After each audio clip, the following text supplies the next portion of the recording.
আসসালামু আলাইকুম এভরিওয়ান, খাদিজা টুকটাক রান্নাঘর আপনাদেরকে স্বাগতম। আজকে আমি দেখাতে চলেছি সামুদ্রিক চিংড়ি মাছের ভর্তা। চলুন দেখে নেওয়া যাক কীভাবে করতে হয়।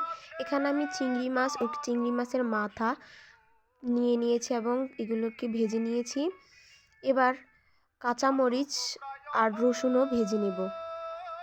দেখুন বন্ধুরা, আমি ভেজে নিয়েছি। এগুলোর সাথে নিয়ে নিব শুকনো মরিচ ও পেঁয়াজ কুচি, ধনেপাতা, লবণ। সবগুলো উপকরণকে একসাথে শিলনোড়ায় এবার বেটে নেব। আপনারা চাইলে ব্লান্ডারে ব্লান্ড করতে পারেন, বাট শিলনোড়ার বাটার স্বাদই অন্যরকম, তাই আমি সবসময় শিলনোড়ায় বাটি। তো দেখুন বন্ধুরা, আমি সবগুলো উপকরণ নিয়ে শিলনোড়ায় বেটে নিচ্ছি এক এক করে। শুকনো মরিচ, লবণ, ধনেপাতা, আর এখন দিচ্ছি রসুন, পেঁয়াজ। সবগুলোকে একসাথে বেটে নিচ্ছি। পেঁয়াজগুলোকে অবশ্যই আড়া বাটা করে বেটে নেবেন। দেখুন আমার বাটা হয়ে গিয়েছে। এবার আমি চিংড়ি মাছগুলো দিয়ে বেটে নেব, সুন্দর করে বেটে নেব বন্ধুরা।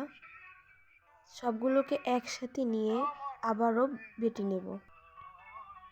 বাটা শেষে দেখুন বন্ধুরা, মজাদার সামুদ্রিক চিংড়ি মাছের ভর্তা তৈরি হয়ে গিয়েছে। এই ভর্তাটা গরম গরম ভাতের সাথে খেতে অসাধারণ লাগে। তো বন্ধুরা, আজকের ভর্তাটা কেমন হয়েছে অবশ্যই কমেন্ট করে জানাবেন। ভালো লাগলে লাইক করবেন। সবাই ভালো থাকবেন। আল্লাহ হাফেজ।